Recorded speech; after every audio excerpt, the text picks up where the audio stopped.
જેના ખોલિયા જુદા હોય, જેનો જીવ એક હોય. અને બીજું મારા મોટો કોઈને છે જ નહીં પુરુષમાં. અમારા બચુભાઈ ગઢવી વઢવાણા વાળા સમર્થ વાર્તાકાર એમ કહેતા કે રામથી તમે રામવાળા સુધીના દાખલા લેતા હો તો સ્ત્રીની મર્દાનગીથી જ પુરુષોએ તરવારો ખેંચી છે. સાહેબ, કોઈ પુરુષમાં તાકાત નથી તરવાર ઉપર મૂઠ ઉપર હાથ દઈ શકે. કહેવાનો મારો અર્થ, દાંપત્ય જીવન તો સુગંધી હોવું જોઈએ સાહેબ. એના બે દાખલા આપી દઉં આપને. દાંપત્ય જીવન કેવું હોય. એક ભાઈના પત્ની ગાંડા થઈ ગયા સાહેબ. ગાંડાના હોશ. આ નાની વાત પણ મારા તમારા હૃદયમાં અંજવાળા કરે એવી વાત છે. આ નાની નાની વાતો જે છે, મેઘાણીની, કાગની, સાધુ સંતોની, એ અદ્ભુત છે સાહેબ. મેઘાણીના શબ્દોમાં કેવું હોય તો માના ધાવણ જેવી આ વાતો છે. માનું ધાવણ બાળકને જેટલું ગણ કરે ને શાસ્ત્રીજી, એટલી આ વાતો ગણ કરે છે. મારી બહેનો દીકરીઓ બેઠી લે ખાસ સાંભળે. એની પત્ની ગાંડી થઈ ગઈ તો એ પુરુષ એમ કહે છે ના, ગાંડી નથી. એના મિત્રો કે આ નરાધર ગાંડી છે તો એ તો ના, ગાંડી નથી, થોડી તકલીફ છે. પણ ગાંડાની હોસ્પિટલમાં દાખલ કરી તો ગાંડી નથી, પણ અમુક સારવાર એને લેવું હોય એટલે અમે ત્યાં લઈ ગયા છે. તો કે ગાંડી છે ભલા માણસ. તો તોલ્યો આવો મારે પહેલા, હું ટિફિન દેવા જાઉં ને તમે જોજો, ખાવ ગાંડી નથી તમે. જોયો આ પુરુષ સાહેબ. અને જઈને ટિફિન દીધું અને ટિફિનનું એક ઢાંકણું એની પત્ની એના પતિને માર્યું ને તારા મિત્રોએ કીધું જો આ ગાંડી વિના તને આ ટિફિનનું ઢાંકણું માર્યું. તો કે એ તમને કહું આ ગાંડી નથી. હે, ગાંડી હોત તો તમને ઢાંકણું માર્યું હોત. આ મને જ માર્યું એનું કારણ એ ગાંડી નથી. આ દાંપત્ય જીવન છે ભારતનું. અને એક બીજો દાખલો આપને કહી દઉં સાહેબ.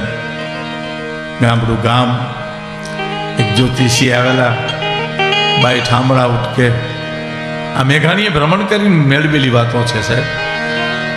અને ડેલીમાં પગ મૂકી શાસ્ત્રીજી એટલું કીધું, બેન લાય તારા જોહ જોઈ દઉં. તો મારે નથી જોહ જોવરાવા, પણ બેન તારા ભાગ્યમાં સુખ દુઃખ જોવા દે. તો ના ના ગુરુ મહારાજ, હું તમને સીધો આપીશ, મારી પાસે ત્રેવડ હશે શીખ આપીશ.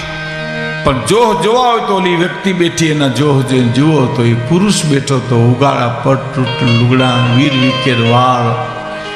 અને શાસ્ત્રીજી એટલું કીધું જ્યોતિષી કે તો ભિખારી જેવો લાગે બેન, એના હું જોહ જુએ.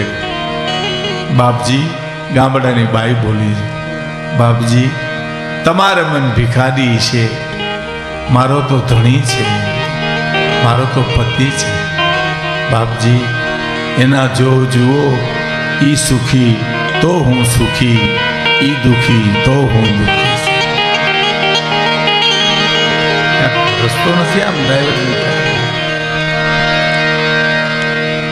હું જોહ જોવરાવા, પણ મારા બાપને ઘરે હતી, કુંવારી હતી, તઈ તમે આવ્યા હો તો જોહ જોવા.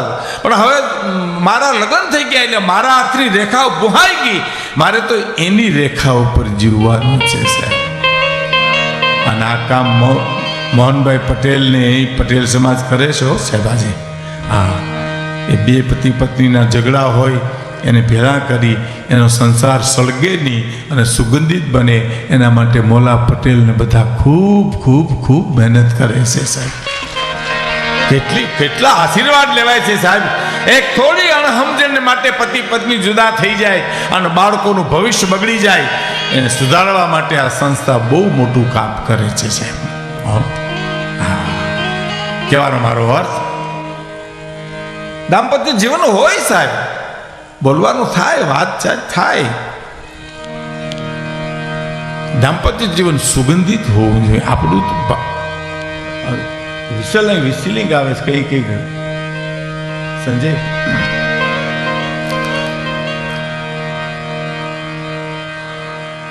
એક જણાના બહુ મોટી ઉંમરે લગ્ન થયા, બહુ મોટી ઉંમરે સાહેબ, બહુ મોટી ઉંમરે.